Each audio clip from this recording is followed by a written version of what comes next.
In the next segment, Dr. Mahadevan will detail our first approach. She will show you an array of commercially available tools that you can utilize for developing your own group assessment program. There are different sources of information available to you today so that you can pick a comprehensive appropriate package for your students with and without disabilities. For example, the textbook on psychological testing by Anastasia and Urbina, the 7th edition, goes into great detail about norming procedures, reliability and validity, and all of those issues that you need to take into account to ensure appropriateness. The other book I want to highlight today is Using Assessment Results for Career Development. This particular book goes into great detail about what is available today when it comes to career assessment and how you can administer, interpret, and score these assessment tools appropriately for your students. And finally, we want to talk to you about the Counselor's Guide to Career Assessment Instruments. This book goes into great detail and gives you reviews of different career assessment instruments that exist today, and you can decide whether or not it's a good tool for your students. The Planning Career Goals Packet is a comprehensive assessment tool, and the reason I say it's comprehensive is because it includes 3 measures. The first measure is the ability measure, and this is the measure where you look at your students' skills levels and the aptitude and the potential they have for success in training or employment in a certain career area. The second tool that you look at is information measures. What this is where you measure how much your student already knows when it comes to career planning and what else he or she would need to know so that they can move on and become a success. The third aspect is the interest inventory, which is very important in any career assessment packet. The interest inventory looks at vocational preferences and makes sure that you place your student or give to them those opportunities in which they are most interested. Finally, every good comprehensive package should include an examiner's manual or administrator's instruction manual and a counselor's manual. The examiner's manual makes sure that you administer the assessment tool in a manner in which is appropriate and standardized and fair for all students, and the counselor's manuals helps you make sure that you interpret the scores in an accurate manner. Some of the packages that we want to highlight today is a COIN package that even looks at elementary school students' interests. They are also available in Spanish. Then we've got the self-directed search, which is based on research by John Holland that talks about fitting your student's personality to a specific environment to ensure career success. And then we've got the strong interest inventory that compares your student to occupations of people and then decides what occupation suits your student the best. The other aspect that you need to make sure and measure for your students is their aptitudes or their skill sets. These determine their success when it comes to further training and employment. For example, the Differential Aptitude Test Battery and the Armed Service Vocational Aptitude Battery. All of these look at numerical reasoning, spatial reasoning, abstract reasoning, verbal reasoning. So these ensure that your students are successful in those jobs that call for those specific aptitudes. The Differential Aptitude Battery also comes with the Career Interest Inventory so that you can ensure that if a student has skill sets for a certain job, they're also interested in that job, and then you can direct them appropriately. Another tool that you need to make sure is part of your student's comprehensive package is one that looks at personality traits. For example, the 16PF or the Myers-Briggs type indicator. These look at things like introversion, extroversion, social desirableness, when it comes to judging or feeling, and even things like independence and exerting self-control. These are all very important to ensure your students' career success and continued job satisfaction. The other aspect of a comprehensive assessment package is a tool that measures value systems of your students. Values such as their need for respectability and recognition in a job, their need for money or compensation or high incentives, or even their need for independence. These are important to take into account so you ensure your students' job satisfaction. Some of the examples of such tools is the Minnesota Importance Questionnaire and the Value Scale. Another genre of instruments that have come into play recently are the ones that look at career development issues. For example, what is it that the student needs to do in terms of age-appropriate tasks so that they can continue to progress? So an assessment instrument that looks at that is the Career Development Inventory.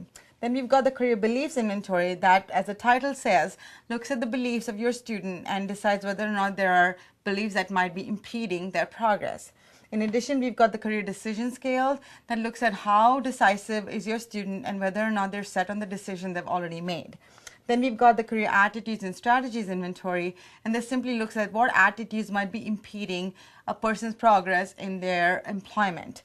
And finally, we've got the career factors inventory, which looks at 4 factors, one of which might be the... In the previous segment, we showed you a variety of published, commercially available career guidance tools for use in your classroom. However, for those of you who may not have access to them or would like to design your own tool, a card sort technique can be utilized. You can use this method to measure interest and work values. In the next segment, Dr. Mahadevan will demonstrate the card sort.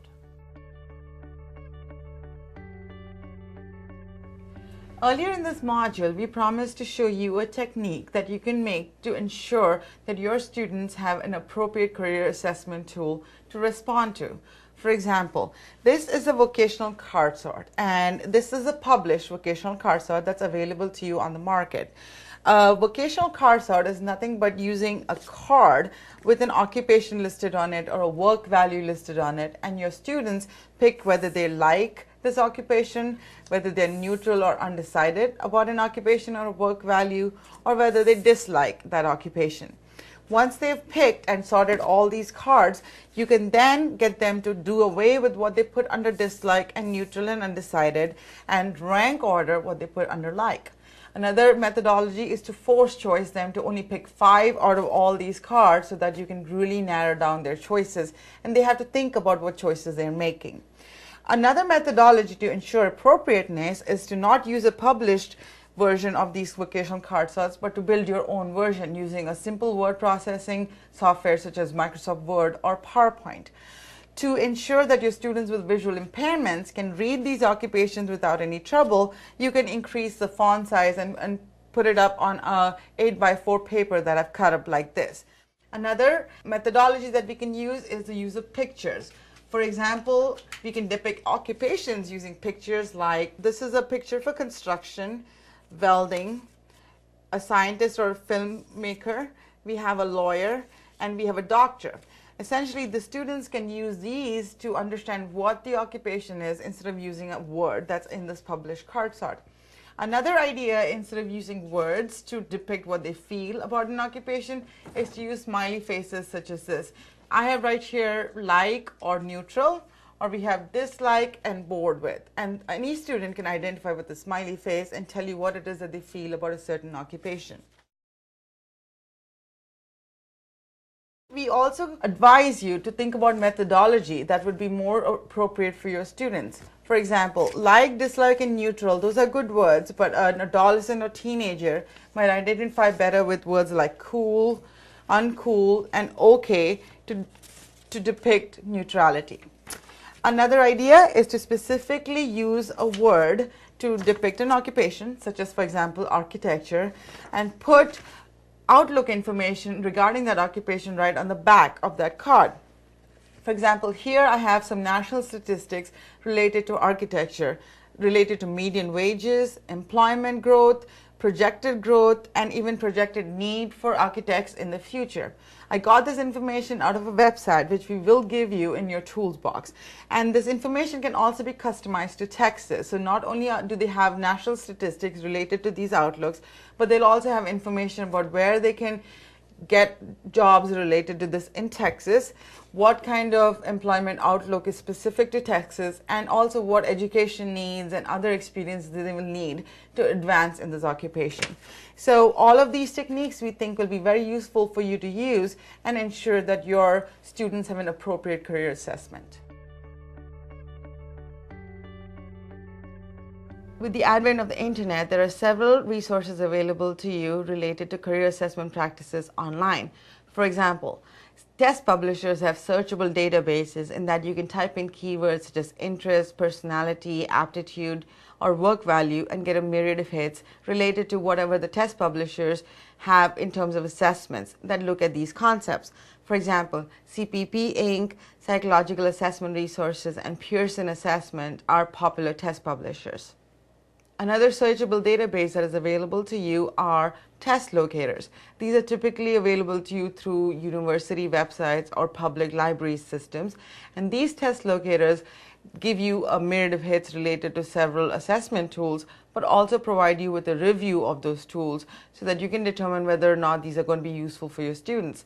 The review consists of information related to reliability, validity, as well as norming and scoring procedures, reading grade level, and just general usefulness of the tool. Typical test locators are Burroughs as well as Silver Platter. Another set of inventories that's available to you online are those that measure interest. For example, the Strong Interest Inventory, the CUDA Career Planning System, and the Self-Directed Search.